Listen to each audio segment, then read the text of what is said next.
Hello, boys and girls. We are ready for another book, and this one is called Ted, and it's written by Tony Dieter Lizzie. I've not read this one before, so it'll be interesting to see what this one's about. Let's get started. Okay, so this is the first page of our story. There are no words. There are words on the other pages, don't worry. But let's look at what we see.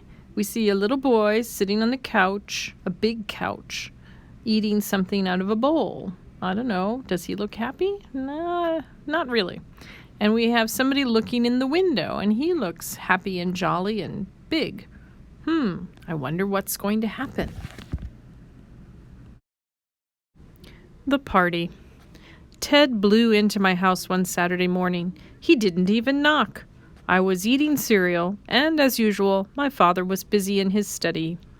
"Hello, birthday boy," Ted bellowed. "Where are the raspberries?" "Sorry," I said. "You have the wrong house. My birthday was last week." "Oh," he frowned, and then smiled a smug smile. "I'm Ted, and raspberries are my favoriteest food. They help keep me pinkish-purply. Do you have any?" He looked harmless enough, so I found him some raspberries and sat down to finish my cereal. "So what's next, birthday boy?" asked Ted. I shrugged. Then I remembered my birthday gifts. "Wait, I'll be right back." A minute later, I returned with Monopoly under one arm and Twister under the other. "Father gave me these for my birthday, but we haven't had a chance to play them yet." "Then let's party," Ted boomed. And so we did. We ate raspberry cereal and played Monopoly Twister. I knew this would be the beginning of a fantastic relationship. When I told Father about Ted, he gave me one of his funny looks. "An imaginary friend, huh? I had one of those, back when I was your age. Just try not to get into trouble." Shave and a haircut. A few days later, I asked Father to take us to the movies. Ted thought I should look my best. "First things first, take your bath. I'll give you a shave and a haircut." "But kids my age don't shave." "Didn't you just have a birthday?" Ted asked. That's right. Boy, Ted was a genius. Once I was out of the tub, Ted lathered my face real good and gave me a shave. Then he glued bits of toilet paper to my face. "What are these?" I asked. "Tissue plugs," Ted answered. "They'll keep your beard from growing back." Oh, so that's why Father does it. Then it was time for my haircut. I grabbed a chair and sat in front of the mirror.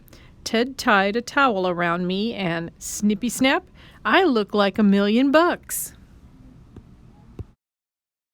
But Father didn't think so. How could you do this?" he asked. "Oh, Ted helped me. Don't you think he did a great job?" "Son, Ted didn't do this. You did." Father then spent the next 4 hours explaining the difference between real and imaginary friends, and I ended up at the barber's where I got the haircut Father picked out. We never made it to the movies. The masterpiece. "I don't think my father believes in you," I said to Ted after the haircut thing. "No?" Ted gasped. "He must. He has to." Still, I didn't think so, but I had an idea. "Maybe we should paint him a picture of you," I suggested. "Ooh, we could do a big, humongous, life-size picture of me. I bet that would show your father." "But what do we do it on?" I asked. I didn't have any paper that was as humongous as Ted. "The walls, silly. They're so blank and boring. And wishy-whoosh." Oh dear. It says it was a masterpiece. They have drawn all over the walls. Oh dear. Father didn't think so. He couldn't believe how much of a mess I had made by myself in one afternoon. That's when I reminded him about Ted. "I have had enough about this Ted character," Father said. "Now go get washed up. You're going to bed early while I clean up this disaster." I don't think Father even looked at our surprise. Indoor swimming. When did your father become such a stuffy pants? Ted asked me the following afternoon. And what do adults do for fun anyway? I started listing all the things my father didn't have time for anymore. When I got to swimming, Ted's eyes lit up like marshmallows. Let's make him a swimming pool!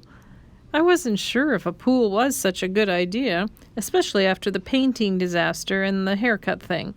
So I had a few questions. Well, how do we make a pool? Where do we get the water? And the thing that I wondered about the most, where are we going to put it? Ted had everything covered. It's easy, Ted explained. We use the garden hose. We bring it in through the window and splishy splosh. We could even put it in your father's study. An indoor swimming pool. We'd be the only house on the whole block to have an indoor swimming pool. I held the hose. Ted turned on the water. Father's gonna love this. Uh-oh.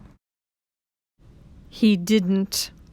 Uh-oh. Oh, they even made a diving board. I don't know if you can see that in the middle of the page. Oh dear, I think they might be in trouble, boys and girls. Father was beside himself. I have had enough. I forbid you to ever play with Ted again. No more Ted, ever. After we drained the house, Ted told me it was time for him to leave. But where will you go? I asked. Back home, he replied, to the old playground. The whole next day, all I could think about was Ted. I felt pretty sad and alone, so I packed up my Monopoly, my Twister, my cereal, and some raspberries, and I ran away to live with Ted. Father was still steaming mad, so he didn't even notice me slip out. And the note says, Dear Dad, I went to live with Ted at the old playground. Please don't worry. The old playground. When I found Ted, I explained why I had run away. Oh, don't blame your father, he said. Sometimes when people grow up, they forget how to have fun. Your father told me that when he was your age. My father? Yup, but to him I wasn't Ted. I was Ned. Boy, the times we had playing space pirates. In fact, your father buried his atomic blaster right here, under this slide. You knew my father too? I was amazed. Suddenly there was a flashlight shining in my face. You shouldn't have run off like that. I was worried about you. It was my father. You were? I smiled. Of course I was. I'm your dad. Now come on, we're going home. Well, what about Ted? I asked. My dad stopped. There is no Ted, son. But there is, I said. You used to play space pirates together, except you called him Ned. He even knows where you buried your atomic blaster. Dad was stunned. Ned? My atomic blaster? Father had forbidden us to play. I lost it somewhere. It's okay, Dad. Ted says you buried it here underneath the slide. He's right. I remember. We started digging. And there it was, a bit rusty in spots, but it still lit up Dad's face. The atomic blaster had been found. Dad gave me a great big hug, then looked right at Ted. Ned, it's good to see my raspberry-lovin' pal again. Dad grinned. Then Dad looked at me. Have I ever shown you how to play space pirates? No, I grinned, but then we could play Monopoly Twister. So we all went home and played one mean game of Space Pirates Monopoly Twister. The end. Aw, what a nice story, boys and girls. But there's one more page.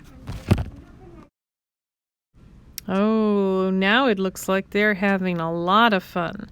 Space Pirates Monopoly Twister. Wow. Okay, well, that's our story. I really like that one. Hope you did too. So until next time.